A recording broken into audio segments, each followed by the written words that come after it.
speaking in the city square, trying to tell somebody that he cares. Can you blame the voice of youth for asking what is true?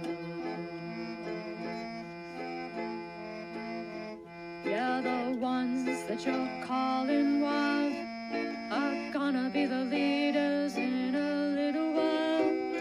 When will the lonely voice of youth cry what is true? This our world's waking to a newborn babe, and I solemnly swear it'll be their way. You better help that voice of youth find what is true. And the lonely voice of youth cries, what is true?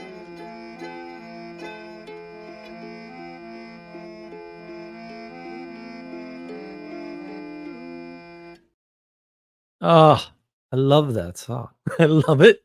I love it. It makes me happy. And I'm happy to share it with all of you. And I'm very glad that it got made. I'm very glad for the idea and for the people who contributed to making it. Um, I never want to get rid of that song. I think it's great. Look, we're here. We've got our Sam Powell, right? We've got our Muppet Cup. Do you have your Muppet Cup? You should. You can get one at my store, right? I've got some Table Rock tea. We're doing Westminster again. It's quite good. Oh, yeah. It smells delicious. And I've got some limon cookies. These are from Italy. My friends bought them back a while ago. And I've been eating them very slowly because European cookies are good. Europe does everything else terrible, but some of their, in particular, their like desserty foods, they're with tea, with coffee, those sorts of things, top notch. Sanjuro, Cthulhu Flagon, Ftagon? No. Uh, not a Lovecraftian nightmare.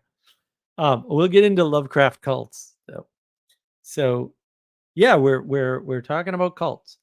This is a long time coming. I know Manuel and I tried to do a live stream on cults with For Cult Nick. If you haven't seen For Cult Nick stuff on Paul Vanderklay's channel, it's quite good. It's probably 3 years old now, maybe 4. I don't know. It's been a while. I think it's got 4 parts actually. Yeah, he was in 4 different cults. But we haven't been able to get in touch with Nick. He's off like, I don't know, having a family or something completely ridiculous. So yeah, we've been able to get in touch with him. So yeah, cults, sign up today. But it's been a strange week. I'm noticing more broken stuff. It was interesting. I was watching a video. So there's a guy. I can't remember the name of the YouTube channel. Like something like 4 Driving, the number 4 Driving, and he's an interesting guy. And I'm into cars, so every once in a while I check out his stuff. And this is an older video of his on brakes. I guess he had done. This is the second one that he did, and people were writing to him saying, your video on why larger brakes don't make a difference is wrong, right? And because everyone's a freaking physicist. They were pointing out to him that, look, you've got a diameter of your disc rotor, and if your disc rotor is larger and your brakes cover the whole thing, then technically you have more stopping power in a smaller area. Unfortunately, these people are retarded, and so they don't understand. So what he did was he said, look, all cars since like the 1970s have had more braking power, per the government than they need. And so the speed at which a car stops is almost entire, like ABS kicks in and all that, right? So the tires are already not moving. So all the stopping power in your car is up to the tires and the road. It's nothing to do with your brakes. Now, this is true. Anybody who actually knows cars knows this, by the way. Bigger brakes, it's not that they don't do anything. Larger brakes run cooler, last longer, less wear, right? Um, Very helpful when you have a very high torque motor. Suppose you're out of spec on your car. Like suppose you build cars or you put a bigger engine in it or change the gears in the back or something goofy. If you have rear wheel drive, because if you don't, then you don't have a car. That those are just wussy mobiles. Um, Look, everyone thinks they're smart, and they're not. It just they don't understand the world. And so they're justifying what they see because they're in a cult. If you think you know how car brakes work and that bigger brakes would be bigger, you're wrong about what you know. It's that simple. It- I don't get it. And look, there's breakdown everywhere. I had to explain to people today, again, going through this thing. I had this potential contract with some friends of mine who failed me twice before. So third time's the charm. Um, they're having me read these instructions from the vendor they want to do business with. Instructions are written by idiots. It keeps saying on-prem installation and referring to the cloud. And I'm like, okay, well, in computers, on-prem and cloud are two different things and they have no overlap. I don't know why you're saying on-prem and then mentioning AWS components. This makes no sense to me because it is wrong. A few of the things I didn't know about, so I checked into them. I asked a good buddy of mine who's doing this every day, and he goes, "Nope, you're right. That's stupid." I'm like, "Okay." You never know in computers. You never know when things change. Nope, that had not changed. Okay, cool. I'm glad I'm not the idiot, but I had to check because I never know. Did you do that? Have you done that recently? It's breakdown everywhere because of these things. And it's because we've been indoctrinated into many, many, many, many cults. And we really don't understand that. And a lot of people are jumping from cult to cult. And they do not know this.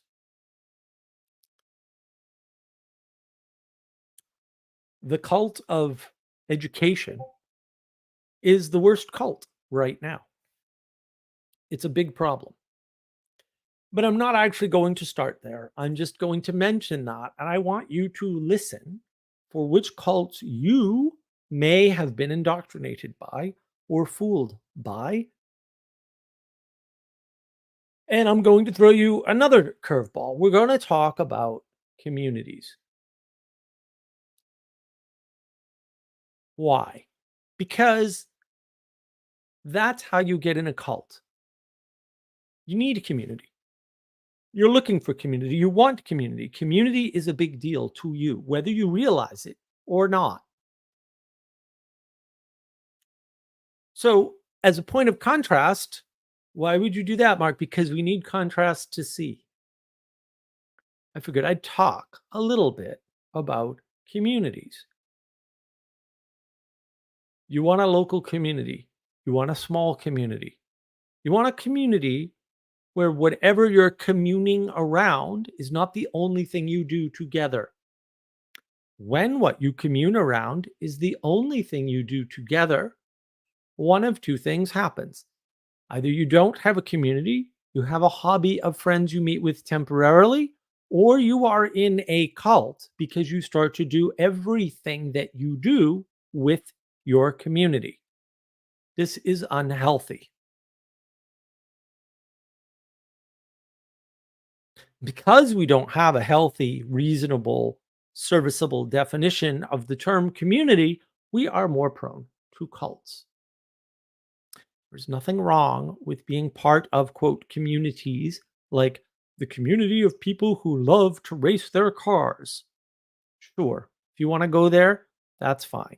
As long as that community doesn't also become the people you live next to and the people you go to some kind of weekly worship service with and the people, right? You don't want that. Then you're in a cult.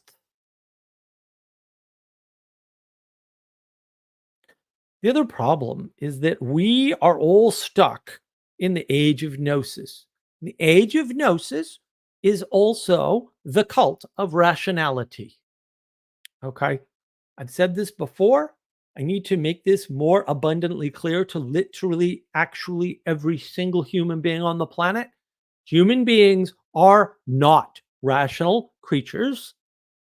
We are creatures capable of small fits of rationality for very short amounts of time at an extraordinarily large cost. Most of the time, we are ruled by our emotions. There's nothing wrong with that. And if there was, you're screwed because you ain't getting out of it.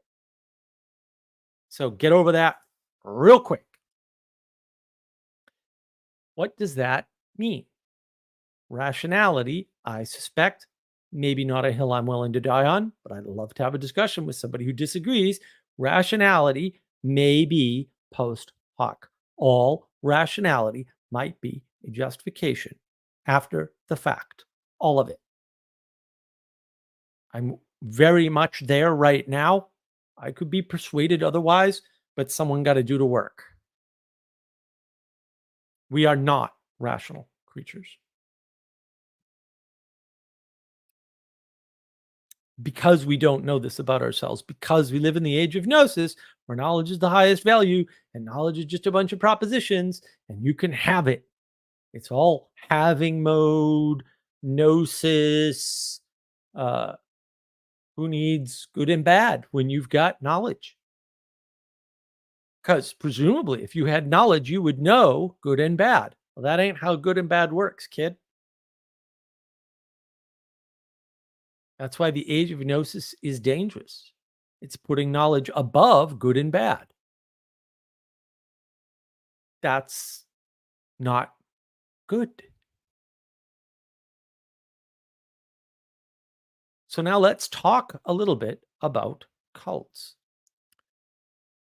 What types of people fall for cults? Well, one type of people that falls for cults are rebels. People who in, in- refuse to be included except under their own terms or under their own negotiation. They refuse to submit. And that's how cults happen. Somebody goes off, they say, I don't like any of the churches. I'm going to do my own church. Everyone's going to have to negotiate with me and do it my way. They're going to form a cult every single time.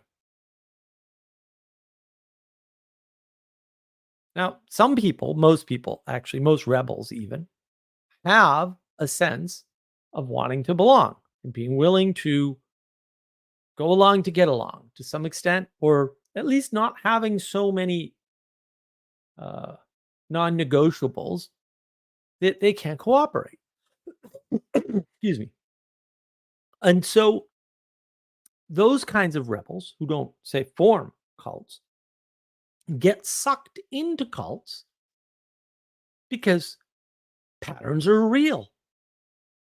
And if you reject lasting, good, cooperative patterns, you get stuck with parasitic, destructive patterns. Or you're too unmoored to stay anywhere for very long, which means you bounce from cult to cult to cult. These are good, important things to realize. People who rebel have this problem. They have this proclivity. It's a likelihood. There are patterns that we follow. See my video on the patterns of religion if you haven't already. That's why you see religion everywhere. James Lindsay twittering on about how communism turns into religion.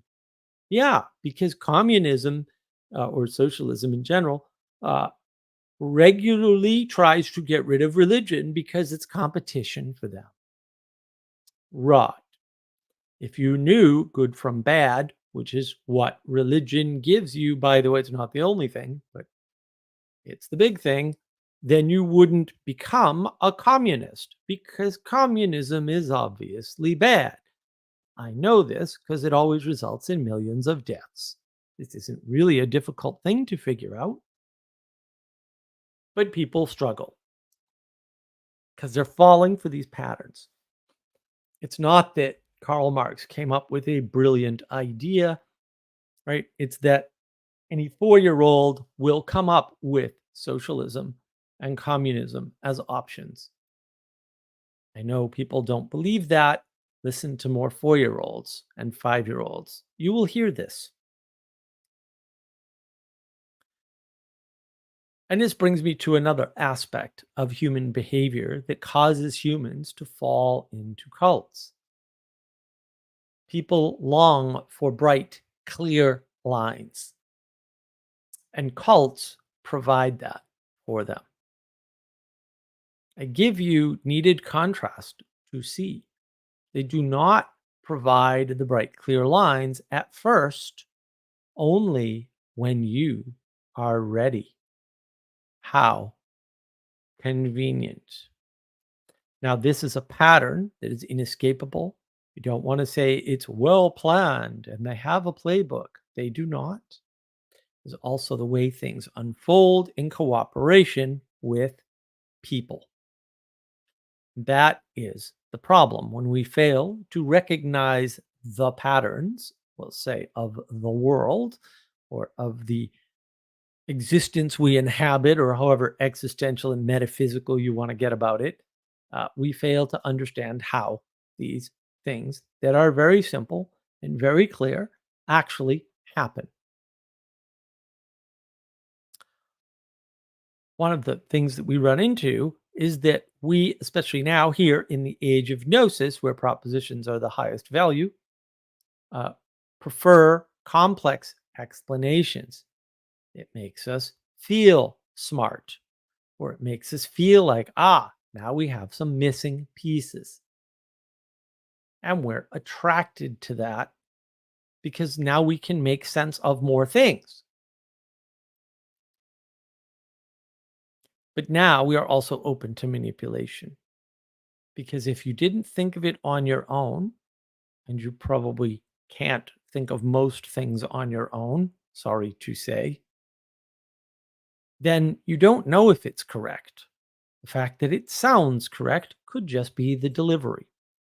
If you want to hear and see examples of this, I have released 3 of 4 parts of a commentary video I did on the John Vervaeke, Jonathan Peugeot, and Jordan Hall talk.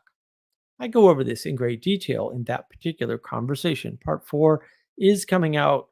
I think I'll have it done tomorrow, but it's very hard to go through the video and correct the stupid transcript and listen to me drone on, because as I listen to more of the thing that made me upset, I still get upset. That is unfortunately the nature of my existence. Um, most days I wish it were not true, but I am what I am, as Popeye said. When we allow ourselves to be manipulated by a good idea that we actually didn't understand because we couldn't have come to it on our own, and that's most ideas, we need to be careful. Who are we being manipulated by and to what end? Can we accept somebody telling us you don't need to know that now, or you shouldn't try to figure that out at the moment? Because if you're not, you're going to seek answers at any cost. And that cost may be your manipulation. Maybe that person makes you feel good because they give you these interesting answers. That is dangerous. Look to participation, look to character. Do not listen to words quite so much. There are many, many people that I know who are terrible at doing the wordy thing and speaking the languagey language. And yet I trust their actions with my life. Why? Because I know they are good people and they can think just fine. They just don't speak very well.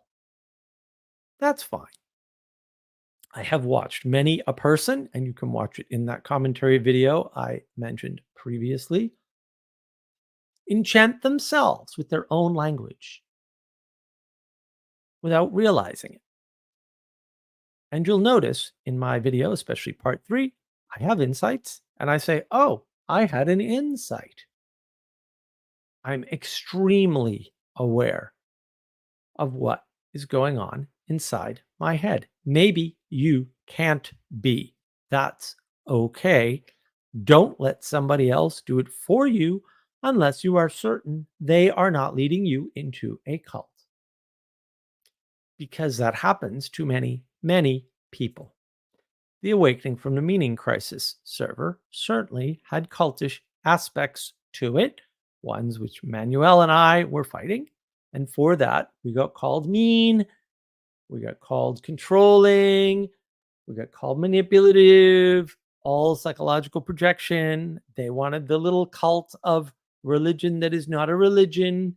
And we were like, guys, this probably isn't a good idea. They were very confused when we would support the community with the Ritnar project in particular, which I had already publicly stated I don't believe in and don't like the idea of. However, if the community needs help in administering their project to discover more about Ritnar, I am happy to help, and I did. So did Manuel. And then they tried to give us project work, and I said, I'm not doing any project work for you. I'm happy to help you run meetings and take notes. And then they got pissed off at that.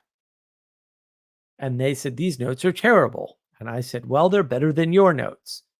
And then they shut the hell up because they hadn't taken any notes. It's really not that hard. Now, that's not to say that everybody that puts in the work is automatically not a cult leader. Plenty of cult leaders put in work. You need to assess the character of the person, not just their work, not just their speech, not just the difference between their speech and their participation or their action in the world, not just the difference between their participation in the world and their work output. Somebody puts out a bunch of work and puts it somewhere where general people who are part of that getting that work done, in whatever way they contributed, don't have access. That is a warning flag. Does it mean they're a bad person? No. Does it mean you need to watch out? Yes. I know nobody likes that middle answer where you have to be aware. They want a clear, bright line. We don't always get that. In fact, we never have it until we have it. And before we have it, we have ambiguity. And before that, we have a clear, bright line. See how it works? Cults often promise you forbidden knowledge. Again, the age of gnosis. As though having this knowledge will fix a problem or allow you to fix a problem. In fact, more knowledge just makes you egoic, narcissistic, and it prevents you from cooperating fully or properly because you always know a better way. You know something that other people don't.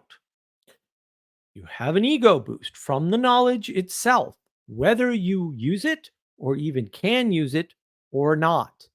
This is a problem. It makes you prone to cults and cult behavior.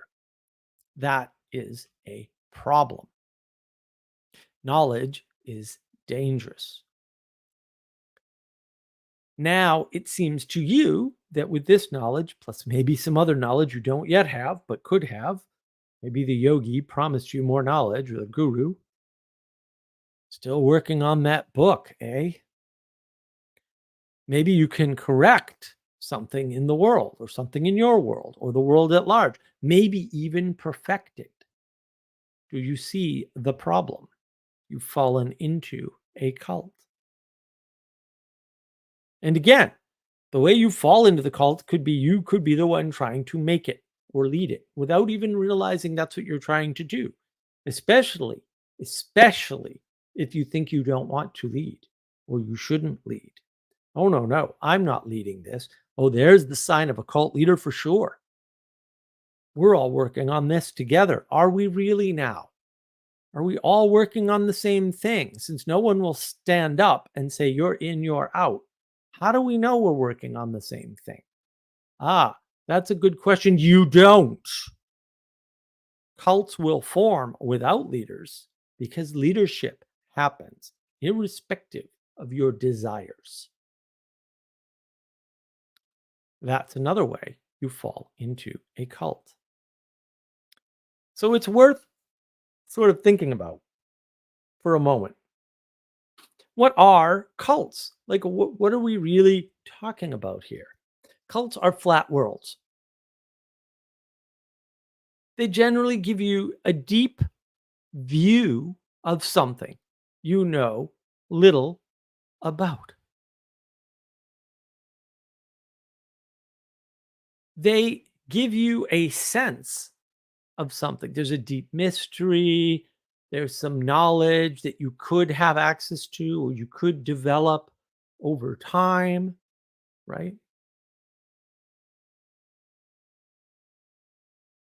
There's a lot there. A flat world is something all encompassing. So you might hear people say everything is political. Yeah, if you live in a flat world, that's true. Also, you don't live in a flat world, or at least you don't have to act like you do.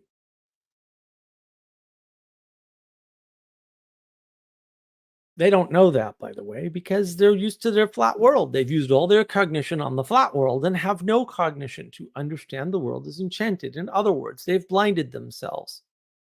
They no longer have eyes to see. And the thing is, when you get involved in a deep view of something that you know a little bit about, or very little about, or nothing at all about, it's all novelty. It's all enchantment through novelty. Oh, isn't that interesting? I didn't know that car brakes have been overbuilt since the 1970s, and the only thing holding my car brakes back are the tires that I have on my car and their interaction with the pavement. And by the way, this is a big deal. That's why tires are speed rated.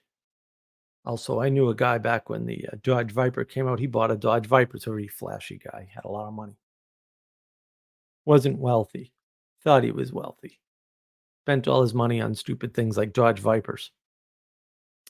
Turns out the Dodge Vipers had a very interesting problem.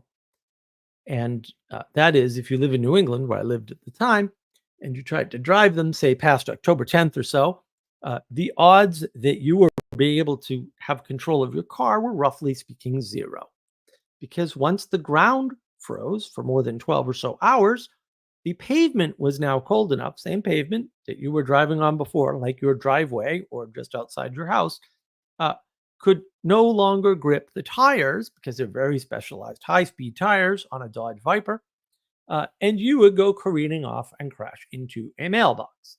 And so it just turned out that Dodge Vipers and other such super high end silly cars were prone to being destroyed in October or thereabouts. And most of those people just bought a different car, totaled their Dodge Viper, maybe got some insurance money, maybe didn't, uh, got a different car. Some got another Dodge Viper and just didn't drive it most of the year because New England. Also, potholes everywhere. I don't know why you'd want a car like that up in New England. Wasn't that interesting? It's all novel information. Who cares? Unless you're going to buy a Dodge Viper. Does it make you feel smart? It's all novelty enchantment. I'm not against novelty enchantment. It's fine. Know what's enchanting you. Know why and draw some boundaries for yourself. Get some grounding. Get a different perspective.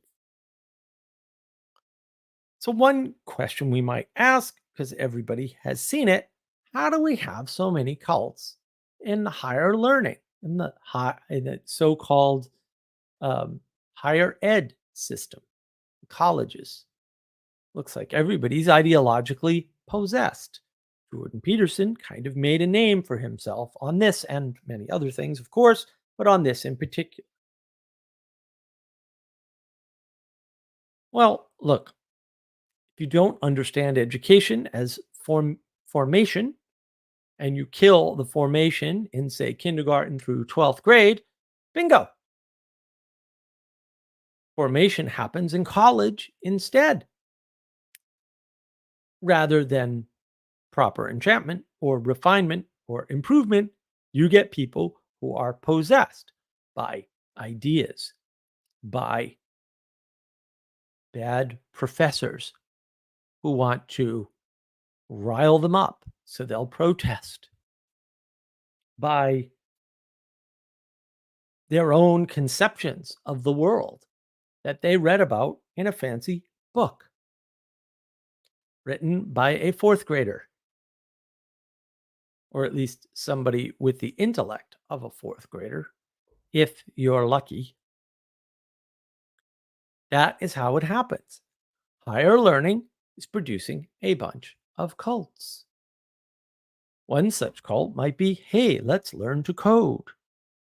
Most people cannot be half decent programmers. It is impossible for them. I'm sorry. Most people have an average or slightly or below average intelligence by definition. Sorry, that's most of the people. Yeah, it's only most by a sliver mark. Sure, whatever, bro. You know how many people that is? Do you know how many people around you that is? I've mentioned this before. Met somebody over the summer. We were talking. She was like, "Oh, you can teach anyone to program." And I was just like, "What? What are you talking about? No, you can't. I've done corporate training. I've done personal tutoring in programming. I've tried to get other people to program left, right, and center when I was younger. They couldn't hack it.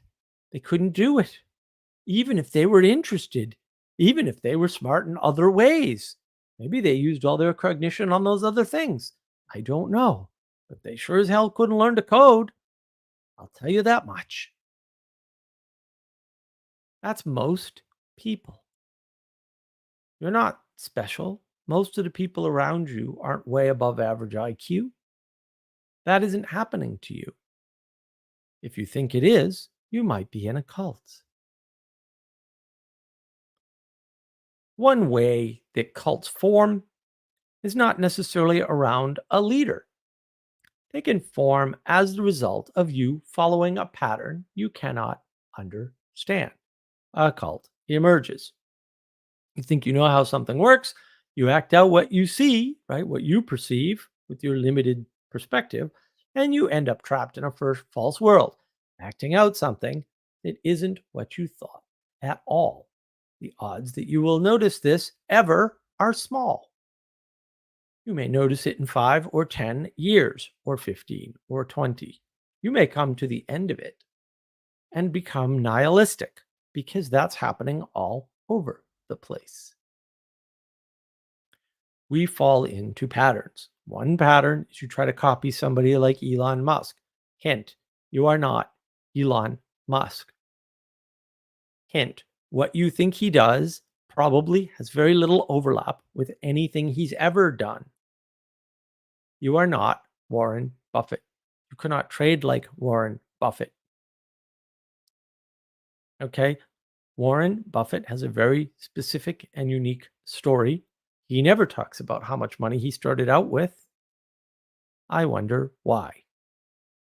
The amount of money he had was enough to manipulate an entire company through his initial investment. That must have been a considerable amount of cash. You don't have a considerable amount of cash. He then used that cash to take over the company and manage it and improve it to improve his investment. Most people cannot do such a thing. They don't care how smart they are, how many books they read, or whether or not they think they're Warren Buffett. Now he's got management experience. Now he can possibly, not everybody who can turn a company around can do this, by the way. So the fact that you turn the company around does not give you a nice, linear, discrete answer for whether or not you would now make a good investor in other well managed companies. But he could figure out, oh, this is a well managed company. And he invests in well managed companies. Does he tell you how to discover a well managed company? No, he really doesn't, because you really can't. Because what I call a well managed company and the things I see, he may skip right over. Warren Buffett is one of those more honest than average investors who actually tells you, oh, I was a fool. I didn't invest in X and I should have. Didn't invest in Y and I should have. He did not recognize them as well managed companies at the time. Didn't think about that. You know how many people are trying to follow his investment strategy? I've looked into some of these groups.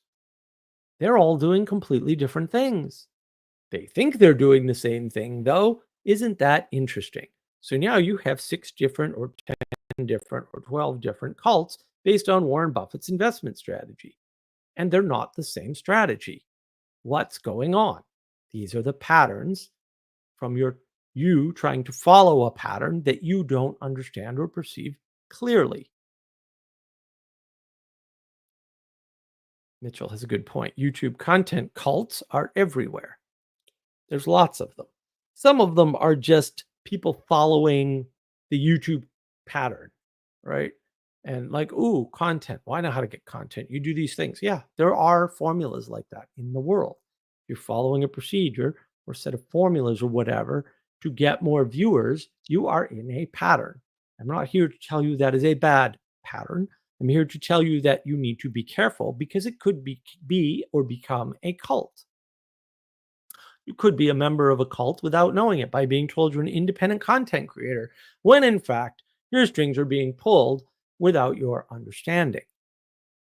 Who's controlling what goes on around your content? Who's controlling these little YouTube events where people get together? That's an interesting question. It might not be you. And even if it is, are you sure you're not caught in a bad pattern? Are you sure you know how these things work? On that note, it's worth asking ourselves, why is it that outside people see cults so clearly while people inside these cults do not see them? I've already given you the answer, dear viewer or listener. It's limited perspective.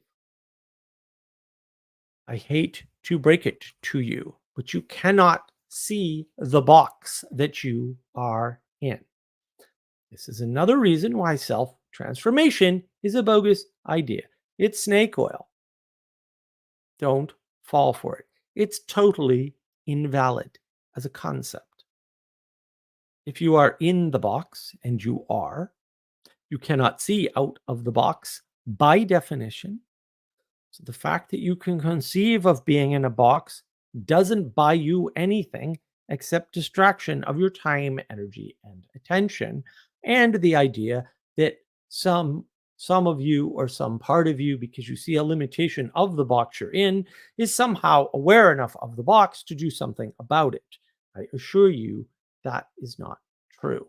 Now you will look more to yourself or your higher self rather than looking to somebody outside of you that can actually help you. Other people can see your box, even if you can sense part of it, much more clearly than you do. That is why we outsource our sanity, as Paul Vanderklay rightly mentions. This box thinking idea is very important. It's very important. The reason why it's very important is because people like John Vervaeke, and I do love John, and I do love some of his work, even when a lot of it has errors. We all make mistakes after all. is about the 9 dot problem. The 9 dot problem is about this imaginary box that you draw as the result. You can look this up online as the result of how the question is framed. Well, somebody had to frame the damn question. And if they didn't frame it adequately, you'll frame it with the information available, Muppet. No kidding. Genius. Yes, because you can't operate without a frame. The fact that you can build a frame does not mean you know what frame you're in, does not mean you can see clearly, and does not change your perspective one little bit. Sorry, you cannot break yourself out of the box.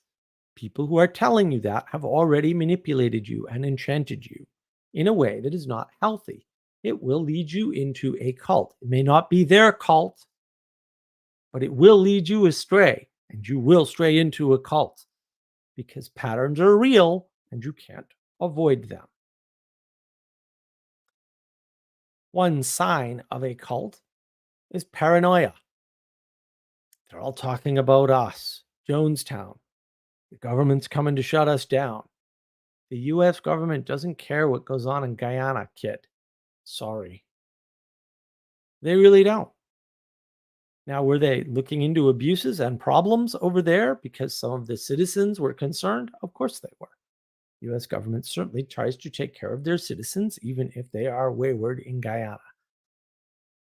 But honestly, this paranoia, other people are talking about us, they're saying bad things about us behind our back. Who cares? Why do you care? If you are doing good things, you should be talked about. And that should result in exemplification of goodness. Even if those things being said about you are bad, at least you've got some attention. In either event, there's nothing you can do about it. You can't stop people from talking about you, and you can't stop them from talking about you poorly, or well for that matter, or in a neutral fashion. I don't know what to tell you. But worrying about this is a good tell for being in a cult. Worried about our image. Why are you worried about your image? If you're good, you don't worry about your image. You're too busy doing the good. It doesn't matter how the good looks to others.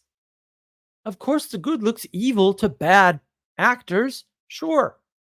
So what? Cry me a river. Why don't you tell me the sun rises in the east next, genius? It's a good tell for a cult. If it cares that people are talking about it, it's probably a cult. The group shouldn't mind at all that they're being talked about, even negatively. What freaking difference does it make? You're not going to stop it anyway. This self referencing, we've got to protect our image. Your image? Maybe you need to protect the true, the good, and the beautiful, but you don't need to protect anything else.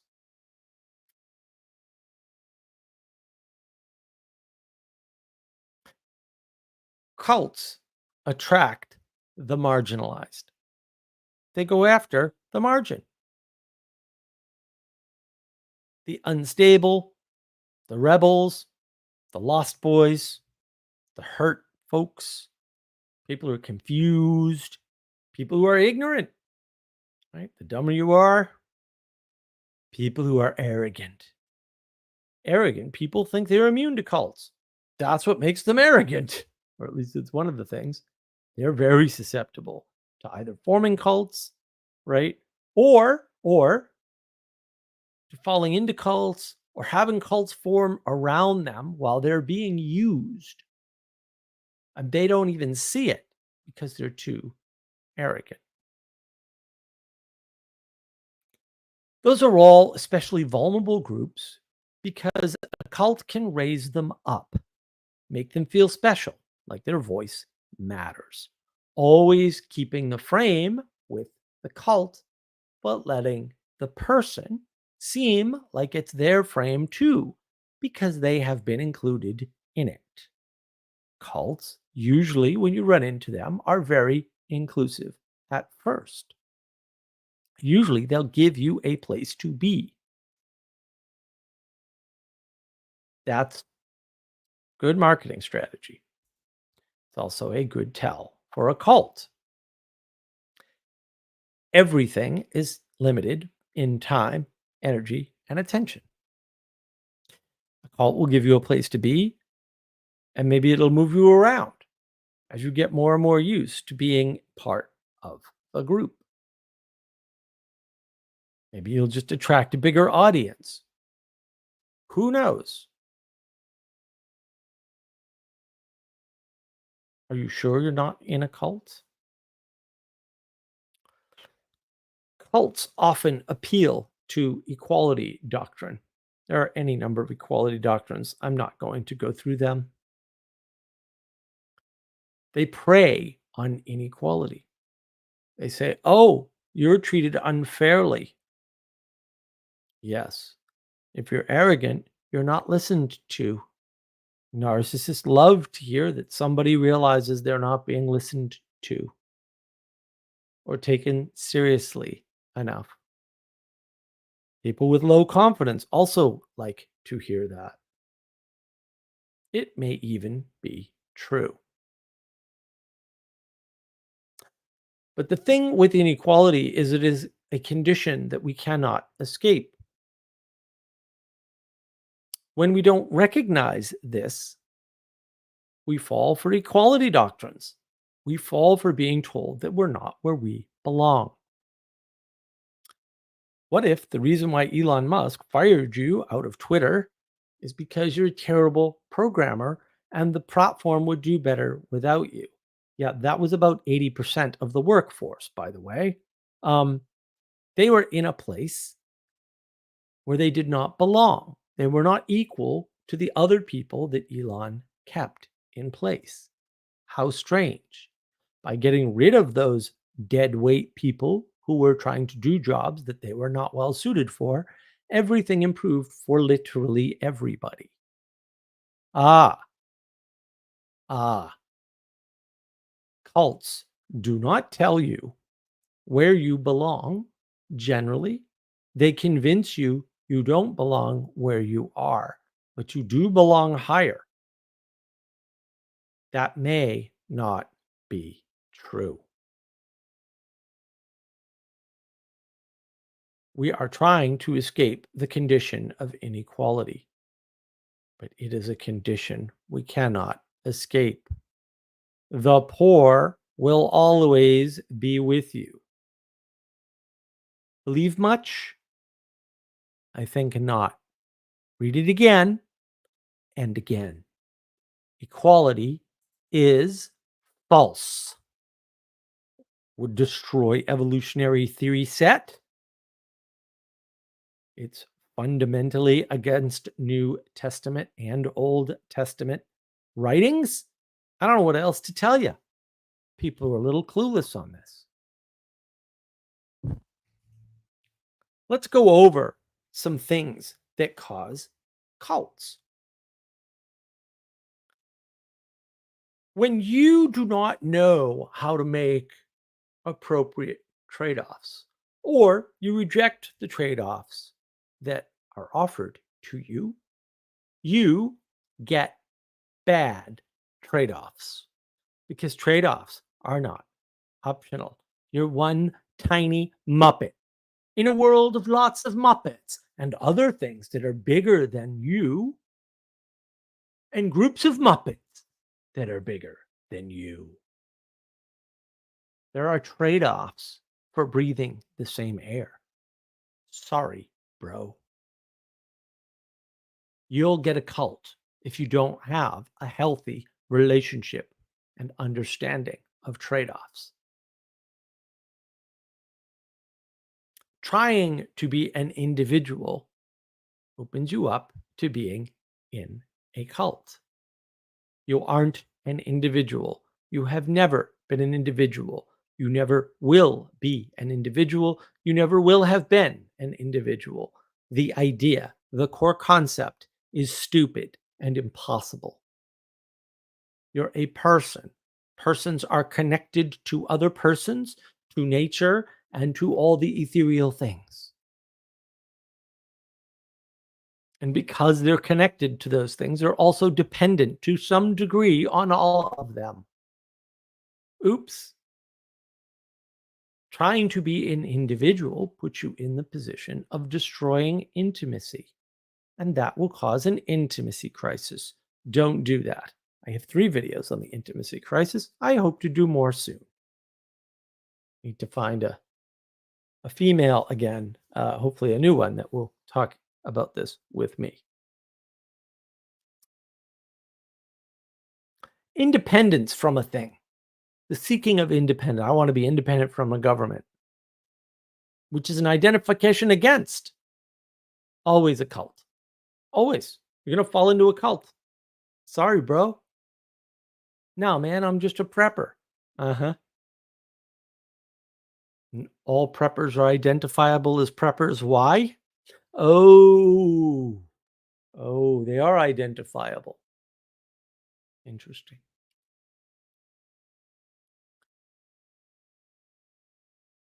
There's a focus on experience over outcomes. That creates a cult. The here and now over building things that are bigger than you that will last throughout time. Cult confirmed. Oh, we're going to have a meeting. It's going to be great. You have a meeting. It's great. I went to an ashram once. I've told this story before, I think, but I went to an ashram once. It's a lovely ashram in Brookline, Massachusetts, in the most expensive part of Brookline, Massachusetts, where all the rich people live. Why there was an ashram there, I do not know. It was a lovely building. On the top floor, we did some group chanting. Of course, it started and ended with Om. I don't remember the full chant. It's quite some time ago. I think I was all of 17. To this day, windows were wide open. It was a fairly breezy day. I am not unconvinced that they were drugging us. It was quite the experience. I remember it vividly. Quite some time ago. It was also in the before time. Technically, I don't remember a lot from in the before time, so to remember this so clearly is quite remarkable indeed, I assure you. I only went there once. They had a building that got donated to them. Were they building anything? Doesn't seem like they did. I had a great experience, though. That's really important. It's easy to give people good experiences. All you have to do is shoot them up with heroin or give them some cocaine. For some people, their heroin or cocaine is just a deep conversation about something they care about. Sure, I agree. Also, you're a drug addict. Don't do that. You've got to be able to build things big that last. Otherwise, it's a cult. Some cults do build things. Some cults have been around a long time. But how big? How lasting? Are they actually generative? Are you participating in that building? Or are you a slave to it? Mm. Cults isolate you in some way. Maybe only intellectually, right? Yeah, but they isolate you from other things so you can't measure progress. You might be able to measure these emergent results, these good experiences, right? Oh, yeah, I had a good experience that time. Yeah. Oh, no, I remember that experience. You can't measure progress. They might just waste your time, energy, and attention.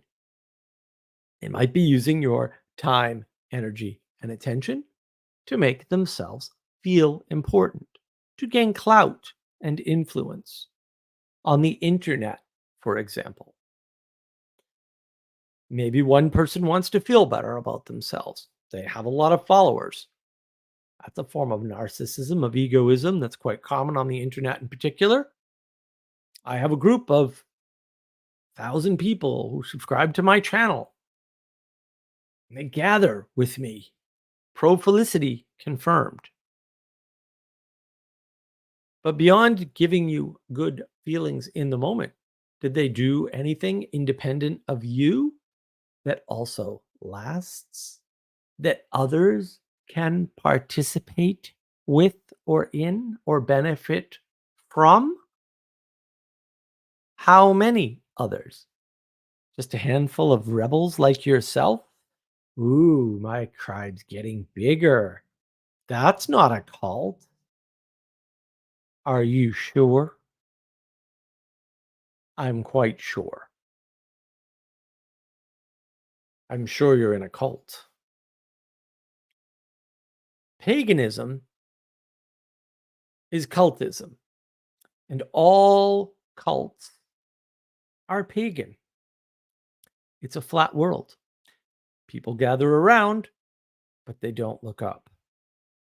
It's not a unity with something higher, it's a gathering of things lower or things that are roughly equal. There are lots of interesting cults running around today.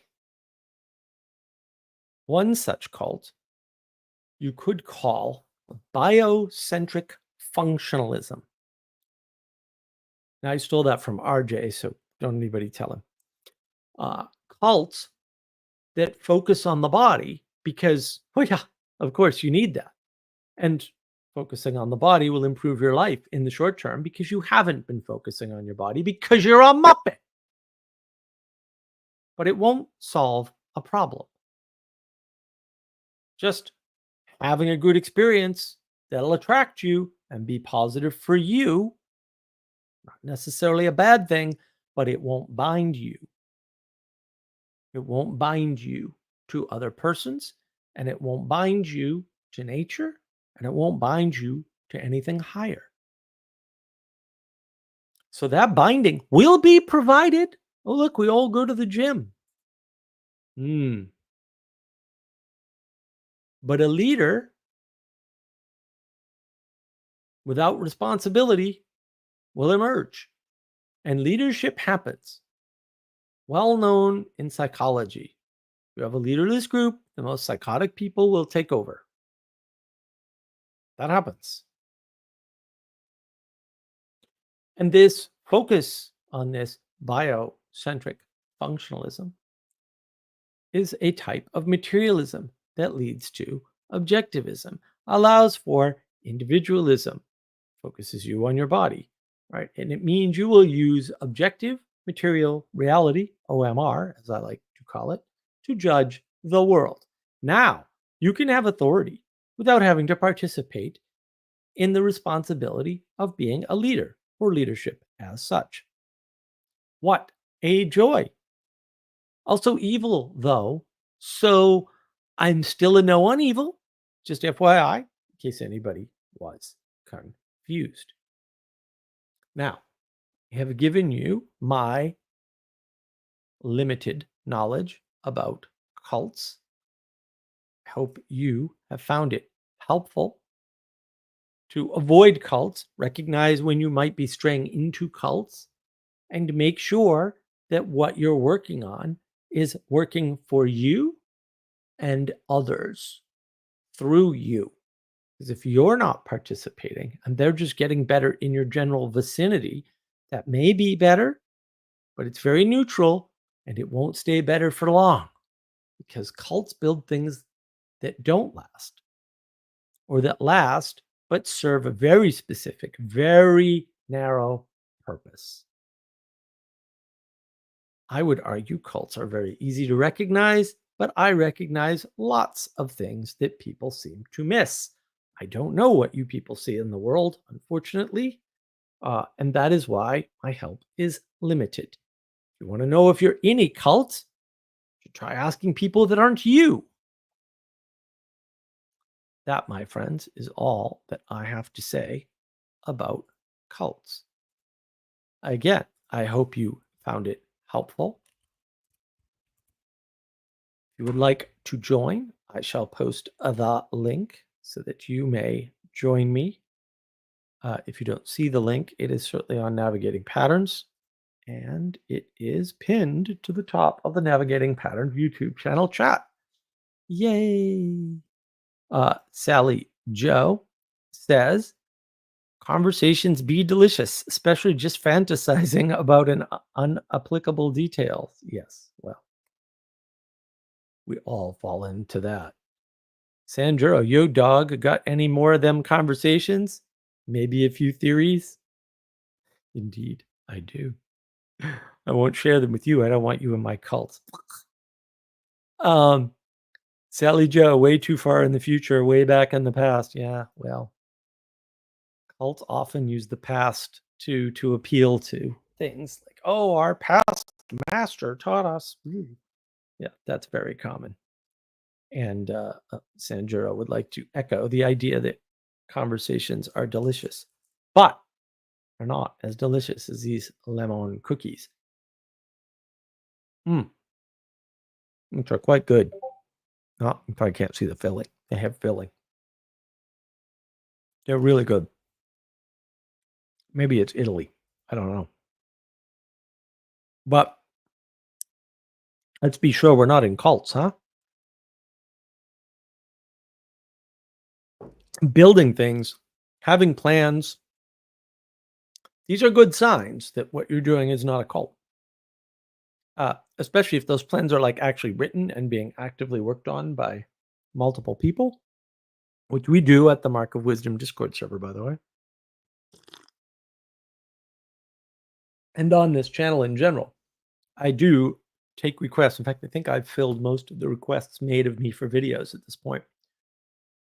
Oh, I don't know how. I'm grateful that I can do that. But it's super important to realize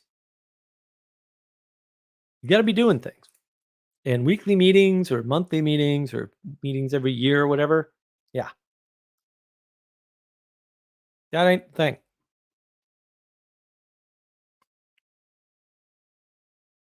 Ixnon. You're in a cult. If your gung flu is no good. My gung fu is pretty good, sir. Um, yeah, it's weird, right? A lot of people get into Brazilian jiu-jitsu, and some of those people get sucked into cults. Not all of them or anything. Not all BJJ things are cults, but also,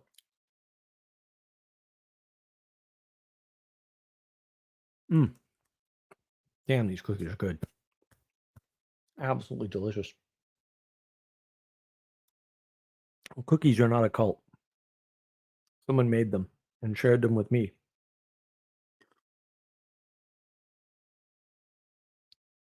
I think the paranoia is a big tell. That's my favorite tell. Sally Joe, I'm probably not in a cult if you keep around irritating people who constantly disagree. Yeah, that's true too.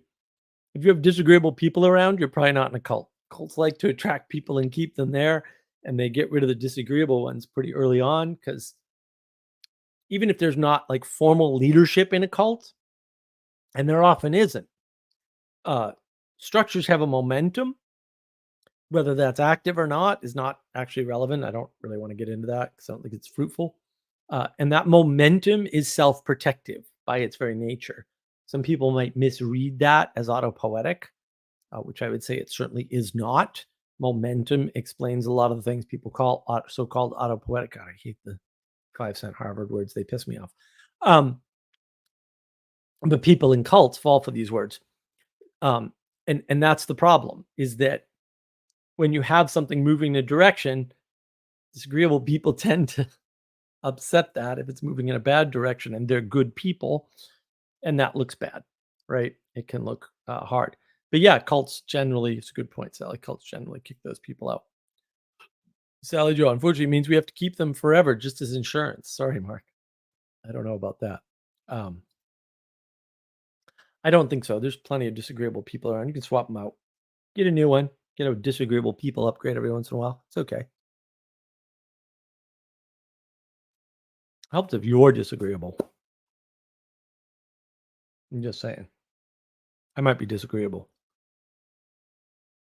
but fair, which, some disagreeable people aren't fair.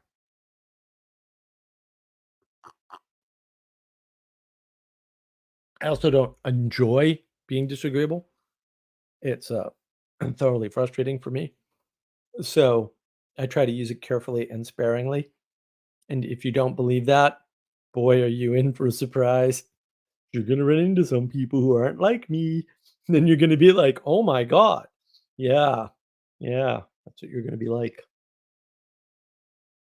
Yeah. I'm relatively, what do I want to say, restrained in my disagreeableness.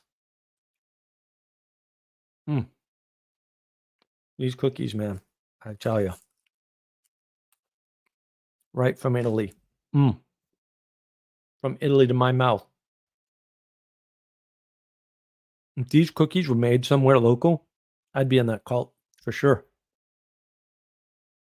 The cult of lemon limon cookies. Hmm.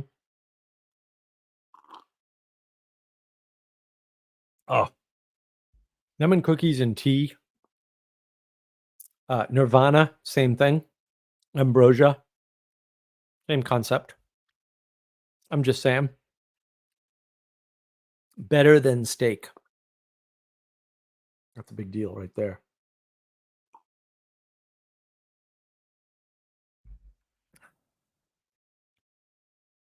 Mitchell Clark. Lemon cookies, FTW. True. Sally Joe. I feel like I've seen you enjoy it once or twice. No, I enjoy being right. And if my disagreeability leads to a conflict where I am definitely right, then yeah, I do enjoy that. I really like to be right. I really love it when people screw up. Oh yeah, it's so juicy. Hmm. Hmm. Sally Joe, I want lemon cookies. Well, if you were better friends with Kira, she'd have got you lemon cookies when she came back from Italy. Lemon cookie cult, nice ring to it. I'm thinking about starting it. The lemon cookie cult. I think we could lies. Steak is better than steak. That doesn't make any sense. Self-reference is a tell, Sally. You're in a cult. You're in a steak cult. Ixnon, y'all can have the lemon cookies. Bro, you ain't have these lemon cookies from Europe. I'm just saying. And if you have the right tea, and this is that nice Westminster, very smoky flavor. The Westminster from Table Rock Tea, man, cannot recommend enough. I'm gonna go up there soon. I think. Uh, yeah, I think Sarah and I are gonna bop up there. There's also like a book warehouse, and like you're supposed to wear like grimy clothes because it's a mess. They just go in there and like load up on books, and they like weigh them and charge you a buck or something stupid. I don't know. So we might go up there, which is not a place I should ever be allowed to go. So why Sarah thought of this, I don't know. But too late. She told me about it now. So we're a going. It's the cult of too many books. I'm definitely in that cult. I already have too many books, and I want more. At least I know I have a book problem. I mean, there's a significant number of books I have not read. Mainly because I'm highly dyslexic and reading sucks. Oh, it's just painful for me.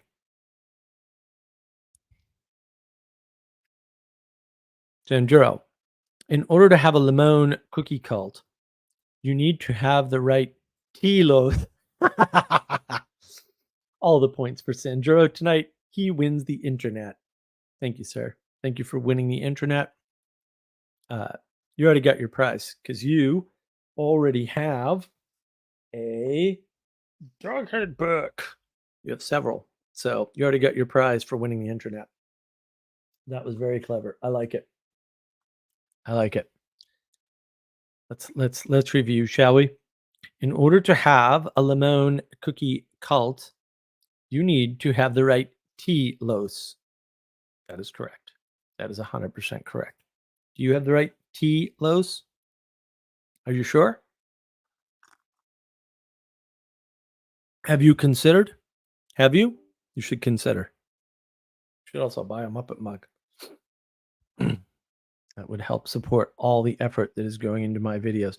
Man, his commentary videos, holy crap. I got to correct the transcripts by hand, and it's a bear. It's a total bear.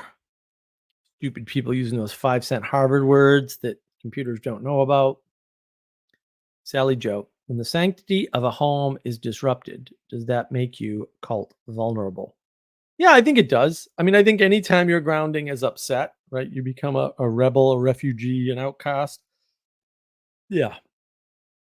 You'd have to sort of define sanctity of home. Uh, but yeah, domicide, is John Vervaeke sort of refers to some of these sorts of things as, and other things as well. Anybody who's homeless is prone to cult behavior. And look, there are a lot of cults around Hollywood, for example. Those are people trying to follow patterns they don't understand and getting sucked into other patterns they don't understand. And that's the problem. So, mm, damn, these cookies are good. Sally Joe. Same with grounding, same with religion, country. All the immunities to cults broken down right now? Yeah, I think so. I mean, not for everybody. You know, everybody makes a lot of hay about the meaning crisis. I'm a big meaning crisis, intimacy crisis guy, but actually, it's not everywhere. There are plenty of healthy religions, religious communities, and communities that are fine. Right? If you're online too much, like I am, you see it everywhere. And that's the problem. You see a lot of materialism, right? A lot of people using measure to understand the world. We'll say alone. People like Benjamin Franklin. How many people have to be in a cult for the cult to advance into a religion? Well, that isn't how it works. So it really doesn't matter how many people there are. Some cults are quite large. The Moonies comes to mind. The Moonies have a lot of people. They're bigger than many denominations of Protestantism, for example, and they're definitely a cult. I have met probably 3 different people who were in the Moonies. Um, one of whom I saw in a picture at a Moonies marriage, so I know he's not lying. And oh my goodness, the stories. Oh my goodness. You also get a lot of these stories, though, out of the smaller Protestant denominations in the United States, like Westboro Baptist Church.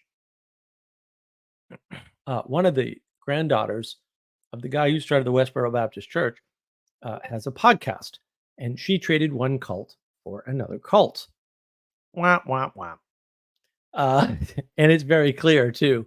It's kind of dismaying to hear her talk in the same pattern and be stuck just in a different cult, but very much stuck in a cult. But that happens, right? Like these things happen. Mm. Once you've gone down the cult path and you don't realize it, it's a problem, right?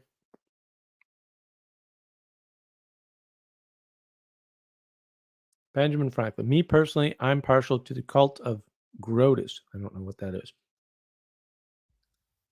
Grotus seems to be a cool god and literally the only one who can actually oppose Pharasma. Somebody has to oppose her. I'm not sure the medication strong enough to help you has been developed yet, but I'm going to hold out hope for you, materialist.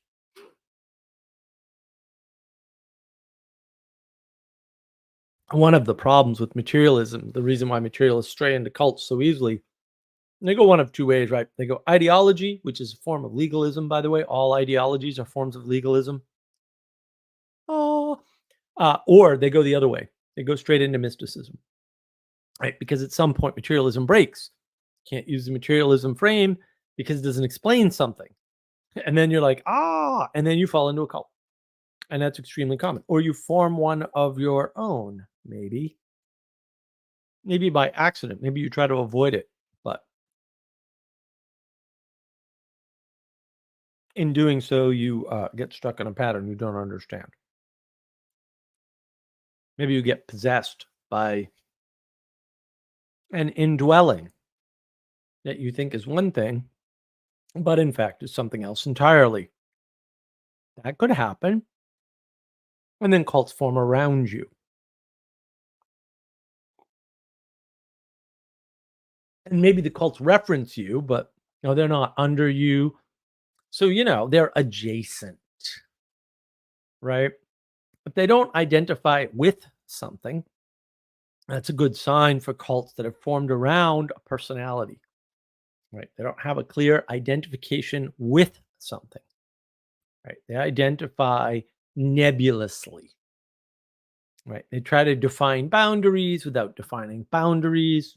That's a good one, right? We're a circle within a circle.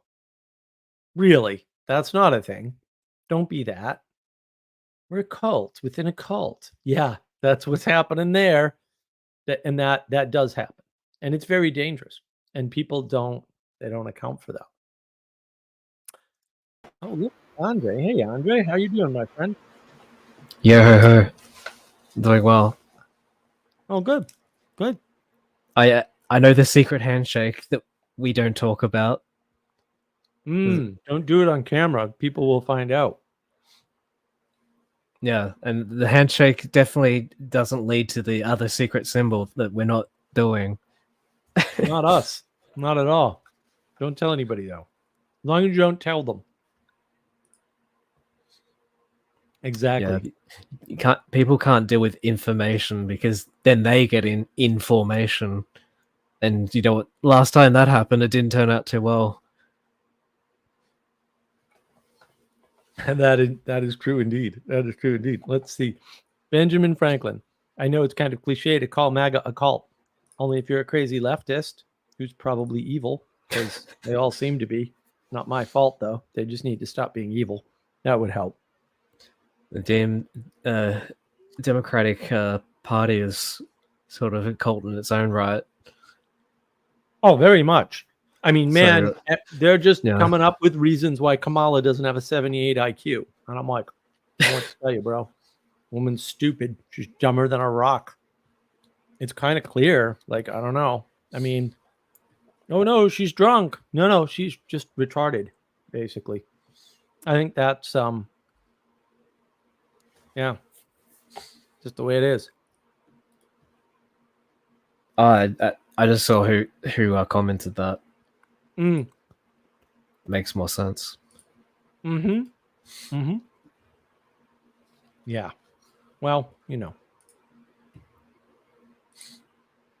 what's going on? Found any good cults lately? Actually, so a Discord I had joined. I don't know if you've ever heard of this guy's channel, Healthy Gamer GG, guy called Dr. K, Indian psychiatrist. Yeah. So he's not on the Discord, but so it's like the Viveki Discord in a sense, except I mean Viveki was once on there, whereas this guy has never been. But I got asked a question, so you can have lobbies, and then there's support channels you can make, but there's sort of like pre-warnings, like this is not place to go in crisis, serious medical advice, blah blah blah, don't diagnose, and so on. There was I think like an 18-year-old ish Indian guy, and he came out with this question. He goes, I've got a question to ask you guys. It's like what do you have to say on cults? I'm like, what about them? He goes, well, I'm sort of in a cult. I'm like, explain. So he starts going on about this guy. I think his name's Sadhguru or something. And there's also another guy called Osho. Now, I once bought a book by this Osho guy, and I don't know if I'd call him a cultist, but like he's definitely like the sort of selling woo-woo as it's like one of those movements. It's like same as how transcendental meditation is in that sense. But not the cult in the sense of like Jonestown. Not yet. Give it time. Crash. Yeah. So the guy's like, okay, so I found out about these guys.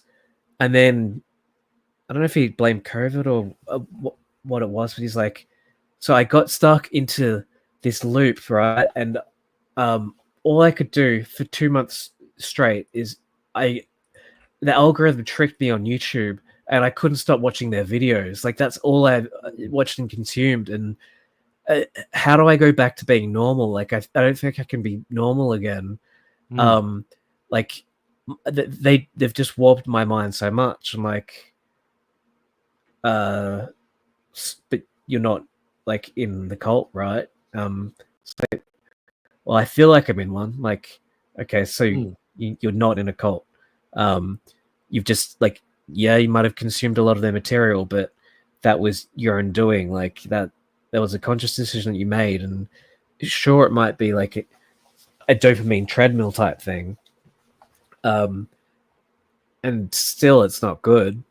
Like that much consumption from one source to obsession and rumination, but it's vastly different to being in a cult. It goes, well, I don't think it really is. I'm like, well, no, like, are you being held against your will? Like, is your wife married to the cult leader alongside 5 different women? Like, have you had to have someone come in and deprogram you? Because you literally can't think outside of like the frame that you've been thrown into. It's like, no, you realize that you've sort of gotten an obsessional like mindset with a certain sort of thing, and you want to revert from it. Right. You're just fearful of like that you can't revert from it. It's much different to being in the cult. What? And Yeah. It just seemed interesting to me that like someone could mistake sort of, and also blaming the algorithm and then saying, well, it's Facebook's fault, it's YouTube's fault. Like, it was almost a anti-free will argument that he was leading to. I'm like, okay, yes, like you might even say all these people have used psychological tricks to make the most addictive product that they can to hook you into it. But at the end of the day, you always made that executive decision to consume it and to keep consuming it. Like, you're robbing yourself of any agency first before you've gotten into the cult itself. Like, you've put yourself in a cult. Well, yeah, but I mean, online is a flat world, and so cults look different online. And I think YouTube channels and Discord servers. I mean, you were on the Portal, the original Portal, right? Not the original one. I was in you were on the remake. Yeah, the spin-off. Portable. Cult spin-off #1, the primary cult spin-off from Eric Weinstein's Portal. Yeah. Yeah. But that was a cult. Yeah, I know very well the sort of... But it wasn't a bad cult, right? Because yeah, it didn't encompass all aspects of their life, but it was a cult. Like, that's the problem. Online spreads everything out and thins it out. And so it's much less dangerous in some ways to most people, right? And those are the people who are especially attracted. Those are the people that meet somebody online and move across the country to marry them, sort of thing, because that happens too, right? So they just allow more but weaker cults to exist. That's really the problem. So the line becomes blurry with technology.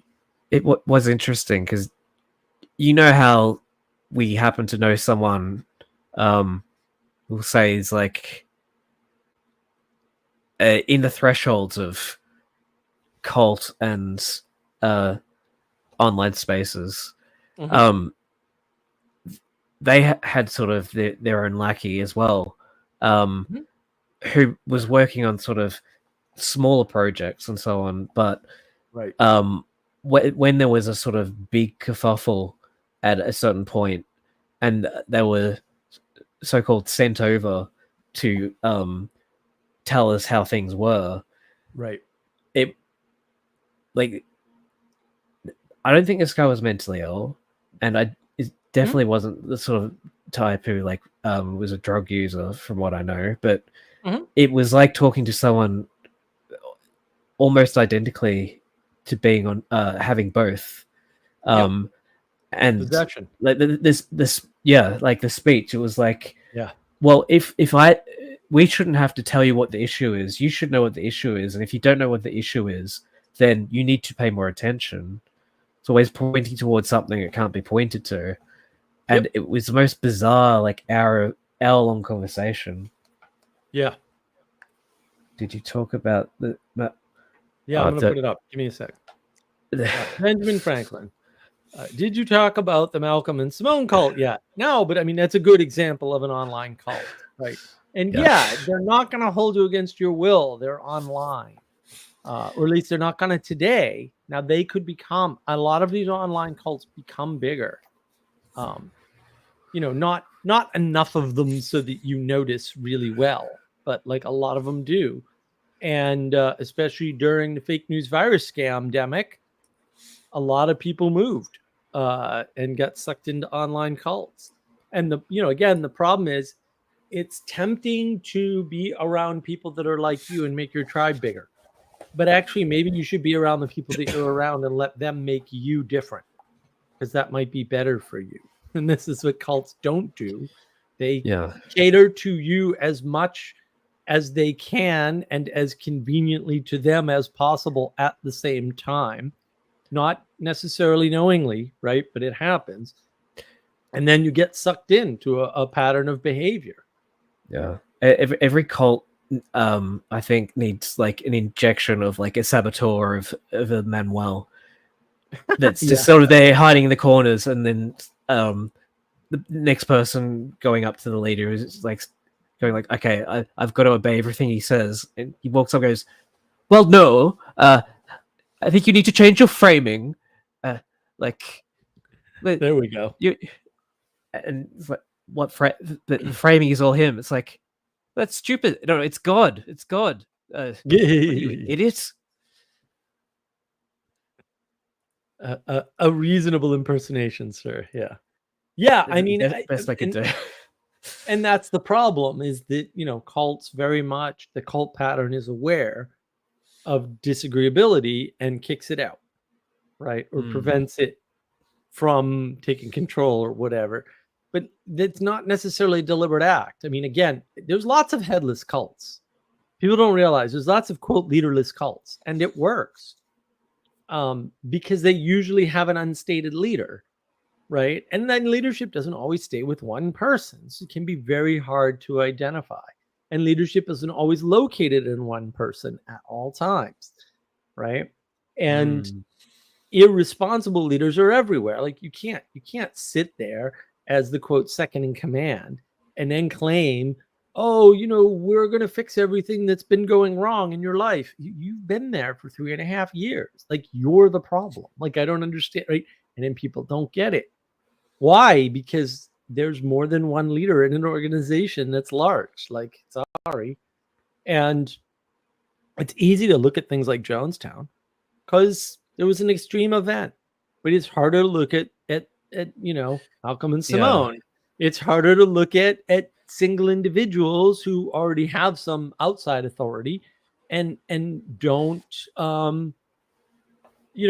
aren't sort of stepping up, right? But they're very much emphasizing certain things and leaving certain things out, right? They're very much controlling the framing for a bunch of people.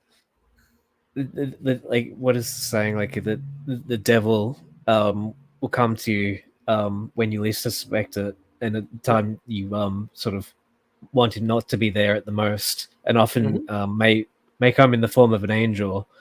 So the most charismatic sort of he's a panacea, like this is all your problems solved, right? Type person will be the one you need to watch out from the most.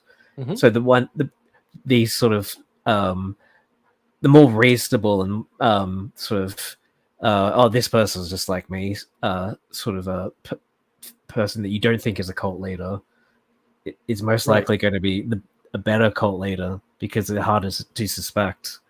So Jonestown, it's like, okay, if you're not deeply already sort of stuck in there, it's like, okay, this guy's a whack job. Like, Yeah, but they had a 20-year or more history with that guy. They did. Right. But, like, people don't account for that. It wasn't like he like went around the country, scooped up a bunch of misfits, and then flew to Guyana. Yeah. Like, well, no, I'm saying, okay, 2-3 years in, like I'm saying, like this stuff that was happening, like saying that like the CIA were out to get him and the communists and blah blah blah blah blah, like all those things. It's like, okay, unless you're already in there and like you're sort of locked in, and then it becomes more of an endemic thing that goes on where like your friends are in there and the family is stuck in there and you're like a cycle. Whereas these small sort of headless cults, it's like it's very appetizing to me. They're charismatic. Like, I agree with them. Like, I agree with them on this. Oh, they've got a new video out. I must watch it and agree with them again, so I can validate. What you want, but you want agreement. You're looking for community, as I said in the beginning. You're looking for community, and you don't know what a healthy community looks like. So you'll settle for something that attracts you, that doesn't seem to rub you the wrong way, such that you get upset enough to not cooperate, right? And there's lots of things that'll do that. And there's a lot of people out there saying, I don't want to lead. I don't want to be a leader. The thing is, if you're gathering a group and you don't want to lead, someone will. When the cult is already formed, the fact that you don't want to lead it isn't a plus, but it is a minus, right? It's very, very dangerous. We saw that on the Awakening from the Meeting Crisis Discord server, right? When people stopped wanting to follow anything reasonable, and they all wanted to run this crazy Ritnar project, or they wanted to run a one plus one project. Leads 1 and 1 leads to 2. Right. I mean, all the little projects they wanted to run. Yeah. I'm like, what are you guys doing? You want to help other people? No, we want to save the world. Okay. And also, like, things are in conflict. Like, I don't know what you say about the community. Like, you don't want a community where just everybody agrees with you tacitly and like there is no pushback, no conflict. That's the most unhealthy, I think. Like, sure, harmony can be, but people don't like conflict now, right? And that's the problem. Well, I mean, not just now, but I think if, like, when I've been in situations and communities where it seems that everybody gets along and everything is going perfectly all the time, those are the ones where suddenly at one point it's gone completely toxic, and then to the point of catastrophe. Whereas ones where there's been maybe even a lot of conflict or healthy disagreement, i.e. your server maybe, I find I learn the most from. Like, if I didn't have you and Manuel there to sort of occasionally be like, no, stop being like a Muppet, there'll be a lot of things I wouldn't second guess on or even critically look back on. Like, you've said several things like, what was it? Who is the guy who made all his money from the oil company after kerosene? Rockefeller. You told me about all of that, which I didn't previously know. And then another thing was it was something that I had learned incorrectly from history, but it was apparently a myth. But control of information is part of the hallmarks of a cult. The other thing people don't realize, it's not black and white. Okay, if something isn't black and white to you, that means you can't understand it. It's black and white to somebody. Maybe you should listen to them. Right? Like, this idea that you can do these things is foolish. People just think, well, everything's going to be obvious, or as obvious to me as it is to them. No, Warren Buffett's investment strategy is not obvious to you. You're not Warren Buffett. It's that simple. It's not to say it's not obvious to anyone, but it isn't obvious to you. Like, sorry. I don't know what else to tell you. Right? And that's the issue, is that everybody thinks everything is equally accessible, and it's not. And when things are gray, They almost always aren't actually gray, and you just need to have somebody help you. Is it just a sign of your limitation? And yeah, I mean the big fight now is Tucker Carlson opens the door for this nonsense about, well, there's more detail to history, and we've been told certain things and not certain other things. Yeah, that's always going to be true, because you couldn't understand all the minutiae of history, because that would take too long. And you don't have that kind of time, because you're only one person with one lifespan. Now what? Oh, that means censorship is necessary. Yes, it is. The type of story you tell matters. If the story you tell is that Churchill was a bad guy in World War II, you're going to get a bad society, because that means there were no good guys in World War II. No, Sure. really. That's a problem. And so the quote, truth according to whomever, is irrelevant, because the right answer is evident. And people get confused by this simple concept, because there's more details. Yeah. There's always more details. If the right answer isn't always evident, and nobody's pointing towards the true and the good, then the narrative can just be rewritten, Right. like at will. Well, there was one kid, but yeah. there was one kid who was talking about Churchill, and that's why they got rid of him. And I said, bro, they got rid of him. The guy they elected next time sucked so bad they hired him back. And the kid just didn't know this. And he's like, oh my God, what were they thinking? And I'm like, oh my God, no, your conclusion was incorrect and you're an idiot. But you took away the wrong lesson from the information you were given, which showed clearly that you didn't understand the history you were even talking about. And you didn't understand how smart the British people were, that when they made a mistake, they reversed it. He didn't get that lesson out of it, though. He got the, what were they thinking? Churchill was so terrible. I don't know. They hired him back. Like, I don't know what to tell you, bro. Like, that happened. Apparently, it wasn't that bad. Now, was he? Like a bad leader that's strong on structure is better than no leader. And we haven't learned that lesson yet.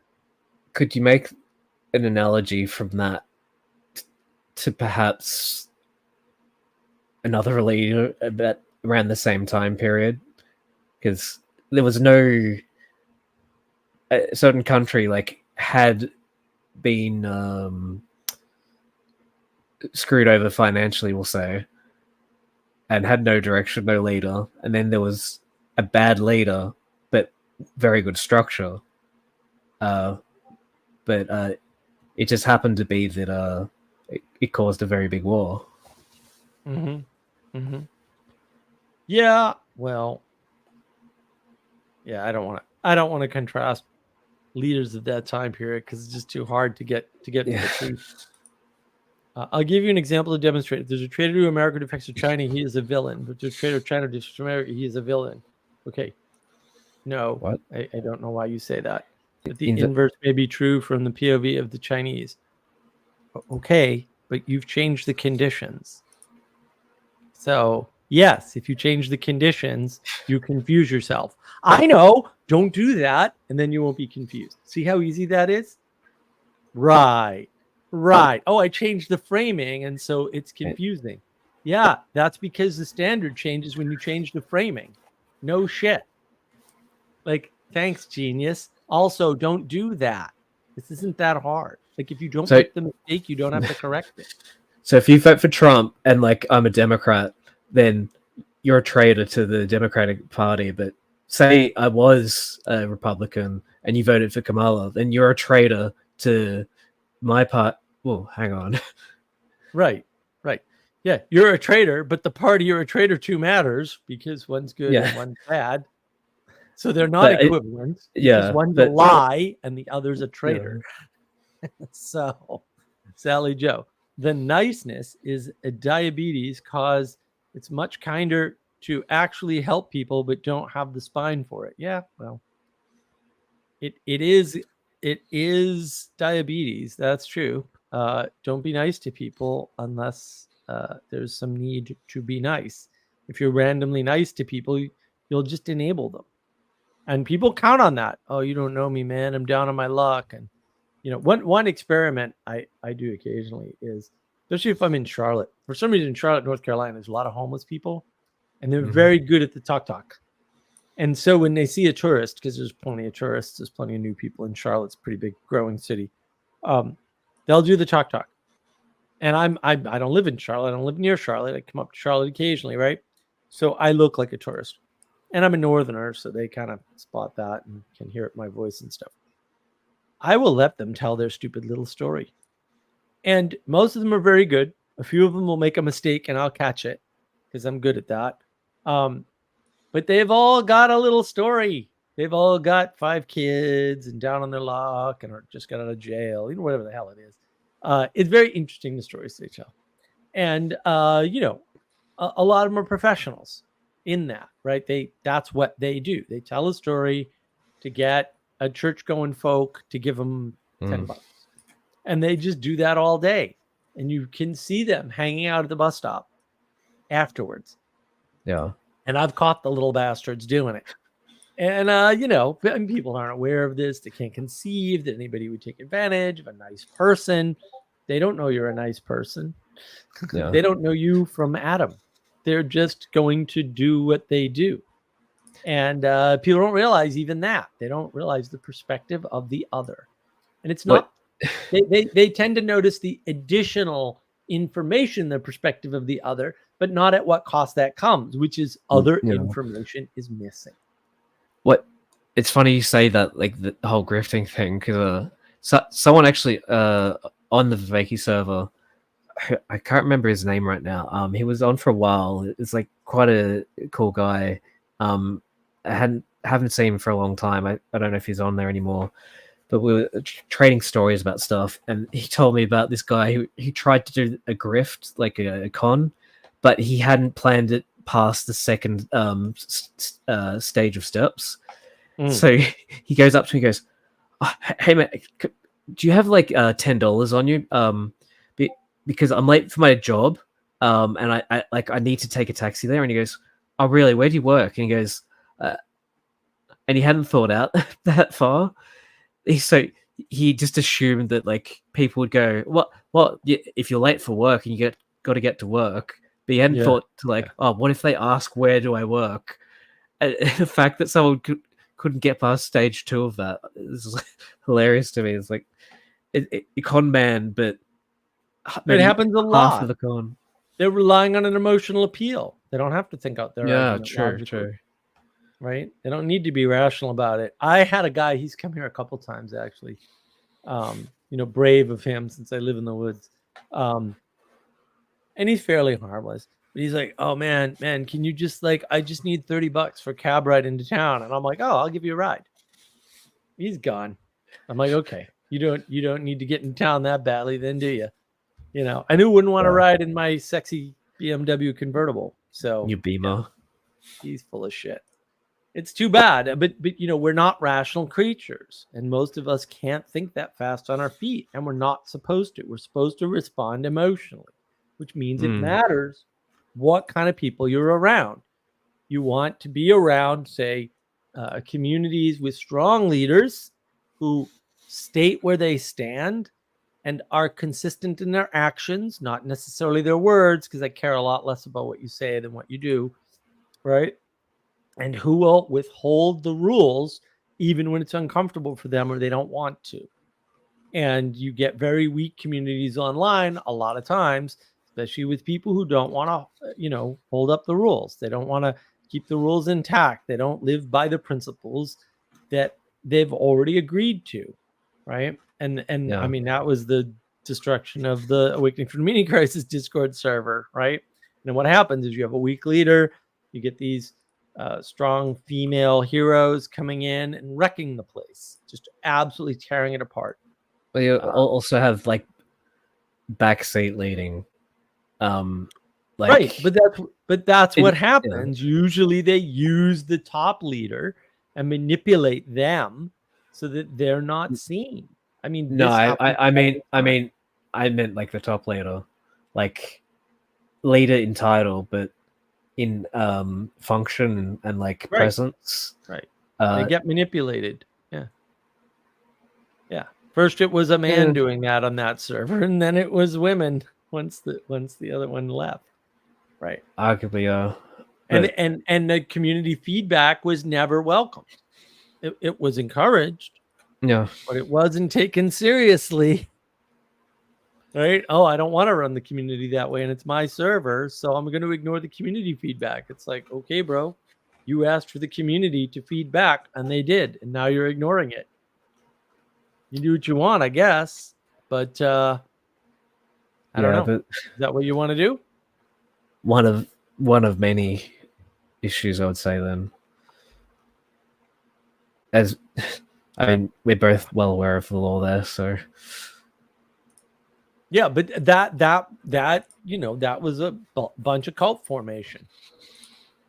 And it's look at someone like Destiny. I mean, he's got a little cult around him, and Sam Harris, he's got a little cult around him, and these people are very persuaded, such that even when they're in a quote debate or some kind of conversation where they clearly lose, their cult members are doubled down. They're all in. They didn't even notice, right? And that's not a function of the cult. That's a function of the fact that most people have that problem. You're already going to vote for the guy, no matter what happens, and you don't realize it. And that's not a cult problem. That's a people problem. That's why you need to be careful whose side you're on and why you're on that side. And you need to have exit criteria. If you don't know when somebody changes that would cause you to leave, then you're screwed, because you won't leave when they change, or when leadership changes, and therefore the group changes, maybe in a bad way, right? Reorients towards a bad end or something. So you need to be aware of those things. It's a very tricky business. Yeah, that is true. Yeah, you got to be careful with these things, because we are prone to cults. And the first step of not getting involved in a cult is realizing that it could very easily happen to you, because no one is immune. I don't care what your IQ is. I don't care what your education is. I don't care what old books you've read. It doesn't matter. Oh, but Mark, I've got Hegel. I mean, remember Hegel? And you know his best buddy. Remember the guy that you love, Immanuel Kant? Hegel's the worst. That surely both it's called Critique of Pure Reason. Yeah. So it must be reasonable, and Hegel's book is very long. So won't that protect me from the cults? The number of people that are like, what we need is more rationality. And I'm like, bro, if we need more rationality, you're screwed, because your rationality is terrible. You're the most illogical, irrational, unreasonable thinker I've ever heard in my life. And you have all the fancy words. It's terrible. I've got the complete works of Hume as well. Isn't that where is-ought gap comes from? Isn't that when that book protects me? I just hold it up and I'll go, like the cross. Yeah. I mean, I don't have not John Locke. I don't have works of Locke though. He was like the premier rationalist. But boy, have I got a lot of Germans. That'll scare them. Benjamin Franklin. It may be interesting to ask why people are so persuaded into personality cults. Yeah, I already went over that in the monologue. You must have missed it. I think it has something to do with people wanting community or something. Yeah, that's how the monologue started. Good way to listen. Excellent work. It's not. I love it. It's not unique to humans either. For example, you may have seen how some animals follow each other in a spiral. Yeah, it's called exemplification and mimicry. And Gerard talks about that. Why don't you go engage with Gerard for a while, Benjamin? I've got 2 videos on Gerard that I talked to Justin Wells about. I would also say it's called animalistic behavior, as if they're animals or something. Like yeah. Wolves aren't like putting together some like multi-level marketing scheme and have Patterns like a are cult. real. Yeah, Patterns like are real. yeah. Like, yes, animals follow patterns. People follow the same patterns. It's almost like the universe is made up of patterns or something. If only we could navigate them. You know what? There should be a YouTube channel that talks about all this. I I've think I covered saw most. one. I think I have seen one like that. It's got like this. It's this guy, right? He thinks he's on a boat. Like, stick with me, like, but like maybe you might need like Tor or something to access it because I've heard he's a criminal. Or, but like, so You're he gonna pretends. redo the bit from your video now? Well, he pretends to be a pirate, and like he's like, oh well, I got through the Atlantic Ocean because I had Plato, and Yes, yes. there's like a long video, and then he gets to the end, is like, and therefore that's why you need to read book 8. I'm like, it must be important because it took a lot of time. I didn't understand any of it, but he persuaded me. Yeah, it was like, was it? Sally Joe. It was only women manipulating. Just some of the women manipulating were men. That's fun.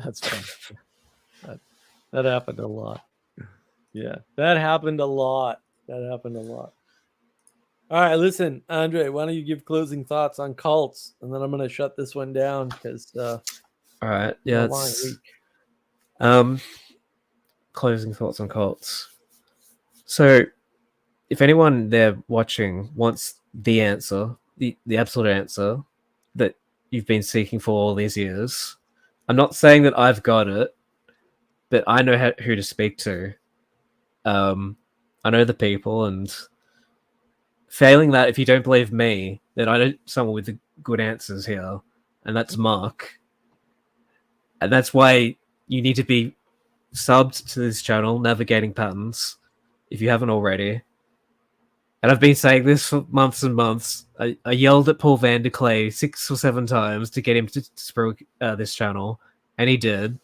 Oh, good. And there's a reason why, because Mark has this shit together. He says good things, and he really is helping people navigate the seas of Plato patterns and thoughts himself.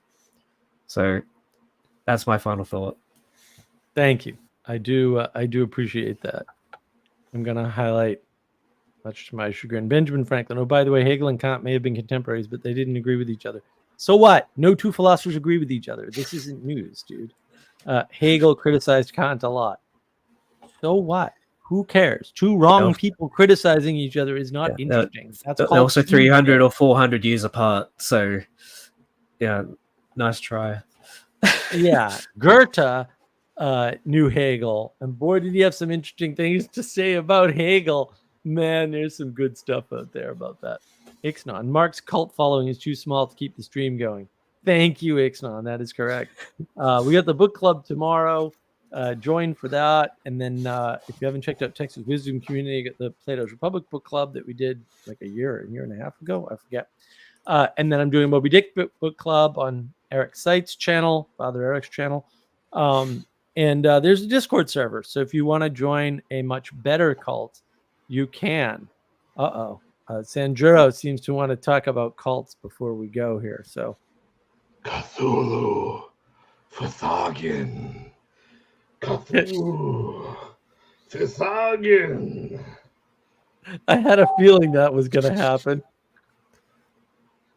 I just channeled my will out into the universe. I thought you were using like Viveki's language or something then. No. I was like, oh, he must have some new videos out. He does. I critiqued it in 4 parts.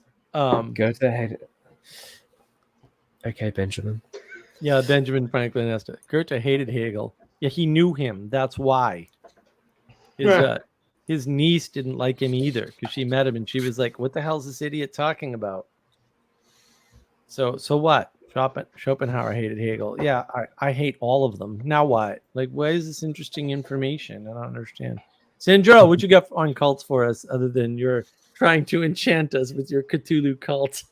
Oh, that's the only type of enchantment that we need. Cthulhu cult? Cthulhu cult for sure. Yeah, absolutely. Have you Did have you wait, did watched Cthulhu Hegel as well? have We you need to know watched this. Calls with Cthulhu yet? Not yet. I still have it. On my Dude, come playlist. on! It's like 12 minutes of pure awesome. Like you really have to do it. Really? It's It was so like a funny. huge playlist of videos. No, there's just one Calls for Cthulhu video. Oh, okay. It's ancient. It's only like 12 minutes, Okay. but it's Oh. hysterical. Like it's really well done. It's ancient. It's a super old video, but it is so good. It is so good. It's yeah. I mean, the end of every call is excellent. Like he's really got it nailed. It's just yeah. At one point, someone calls in and they're like, how do I pronounce your name or something? And he's like, you can't. You need like 7 tongues or something. It's really funny. That's right. You're not supposed to be able to pronounce it. You can't pronounce it. Right. Yeah. Right. No, the ultimate is reading the story, Call of Cthulhu, and then listening to the song by Metallica. Oh. At night. Yes. I have to watch The Color Out of Space. Maybe I'll do that after this stream. Ooh, that would be fun. I do have to do it. It is on the list. I've got it all queued up, I think. So yeah, let me know when you watch it because I'll watch it too, and then we could talk about it. Oh yeah. I'll let you know. I'll definitely ping you. Yeah. You're part of the cult on the Mark of Wisdom Discord server, so it'll be fine. Perfect time for Halloween too. Hey, how are the clips going? Does everybody know about the Wonderful Clips channel? Where is the Wonderful Clips channel? I should post a link to it. Where is the Wonderful Clips channel? Since we have this silly thing. I didn't know there was one. Yeah. Well, I know that's because we've slow rolled it. But what's it called? Here you go. It's in the StreamYard. Oh, you got it? You got the link? Thanks. Yeah. Everybody should check this out because it's awesome. Oh, yeah. Clips of Wisdom. That's what it's called. Yeah. Check this out, folks. It's great. Well, whilst I've got like a free space, people should check out my video. Mark Lefebvre is not a criminal or a postmodernist too. What's your channel, Andre? Is it Andre Jones? What is it? No, it's I'll link it because it's a wanky long name that I chose, and I'm starting to regret it now because I can't remember how to pronounce it. Chat so I can send it out to all the things. I'm doing that now. Yeah, the Wisdom Clips is coming along very well. So I don't do the Wisdom Clips, but it is a community project so that we avoid being a cult because we're actually building things. Cult leader that's not a cult leader. The cult. No, don't do that to me, Sandra. I hate it when people know just too much for Vaki because then they can punk me pretty easily and hit all my buttons. But well, I told you now I'm a neo-Aristotelian substance, substance. Wait for part 4. Oh no, it keeps getting worse. Wait for part 4. It's getting worse and better at the same time. I know it's simultaneously worse and better. The commentary.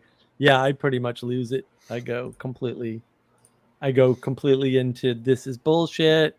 I don't like bullshit. I'm just like, I'm done with this. This is so bad. But yeah. All right. Closing thoughts, Sandra, and then we're gonna shut down the stream at least. I love the concept of decoding the decoding of cults into frames. I think that's incredibly useful to navigate them and to avoid them like whirlpools in the sea. Give us an example. So all cults are a way of framing the world in a way that you can move forward, just like flattening the world for yourself. But it's a group flattening, which is why it crosses over in so many things, right? You can see it happen in let's say like a family that has fallen apart, or they don't have a telos or a final end. You can see that in a business venture, in a business group. You can see that in any type of grouping, any type of community. if they lock into that flat world notion, they can easily go into a cult, as long as the parts of the body can facilitate. But that part you're saying about having the community part, that's what, because you can see it go the other way, right? Like, we're a business, and then it becomes we're a family and we're a community. Yeah, and you yeah. start sliding down there. Now it's, you take off the words "do no evil" at Google's headquarters, and Yep. and you start having these you've been in the corporate world, the 7 habits of success and sawing success, which one of the 4 quadrants that you fall into. And it's a slippery slope. You see how that type of jargon gets its way into businesses all the time. But I like the cult framing for that, because it accounts for all of that. And Right. they're all degraded. Peterson says it's all cults are failed religions, and they have just a little part of religions to them, which more or less that's true, because ideally the religion should be what separates a religion from a cult, besides its depth and It's a failed emergence, right? Ooh. It's not a degraded religion, right? It's failing to reach religion. It's correct, bad emergence. right? That's why emergence isn't good. Right, that's why it's pagan. It can happen. Yes, bottom up, Muppet that's also style. why it's pagan, right? And so you see a lot of these bottom up things turn into cults, because they're trying to be religions and they never break orbit or something. And Michelle and I were talking about that, how it's like nomads, like that's the thing, nomadic type of groups of people, and then that emerges out. Yeah, I like that. Yeah, that's great. Yeah, look at this. Ixnay, tell us about your primordial presuppositions. I have enabled everybody to push all of my buttons and make me instantly angry. Shut him down. He's possessed by Hermes.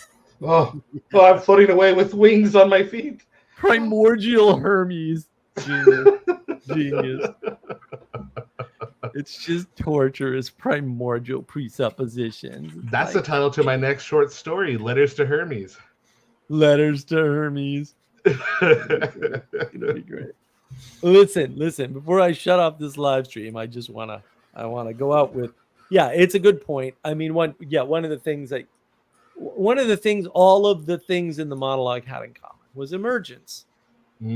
Right? They were all things that started from rebellion or margin or extra, right? Trying to form.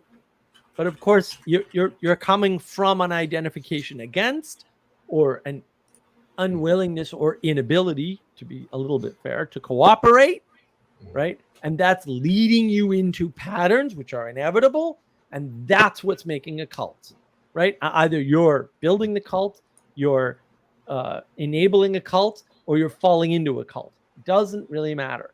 The best protection against this is a good, strong religious background. May I suggest Anglo-Cathodoxy, a term coined by me because I'm awesome and it's good. The Anglicans, whatever, I guess they're all right. The Catholics and the Orthodox all have tradition, ritual, extra biblical, right, things, right, and marry, and that's super important, right? They've got the liturgy, the long-lasting liturgy. They have things that last over very long time periods, and that's super important. And without all of those components, because you need all of those components, you're going to go astray. You're going to fall into some kind of cult-like behavior. Maybe some religions degrade into cults. That's certainly possible. Protestantism might be one of them. I mentioned the Westboro Baptist Church, for example. I don't know, man.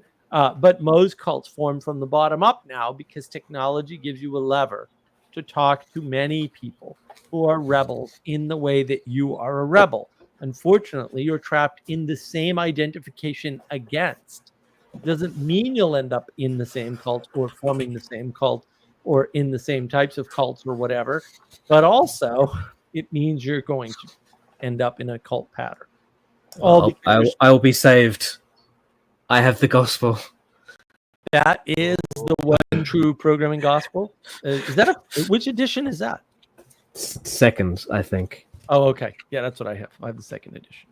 I think I have the second edition. It's not here. 1978. Yeah, I don't remember all the dates for all the. But look, It's everybody, this was a pleasure. Don't fall into a cult. Hopefully this helped. If it did, leave me a comment or whatever. And if it didn't, then you're in a cult already, and I can't help you out of it. How's that? Have a great week. I don't know what the topic will be next time. Maybe it'll be Cthulhu after I watch Color Out of Space. And look.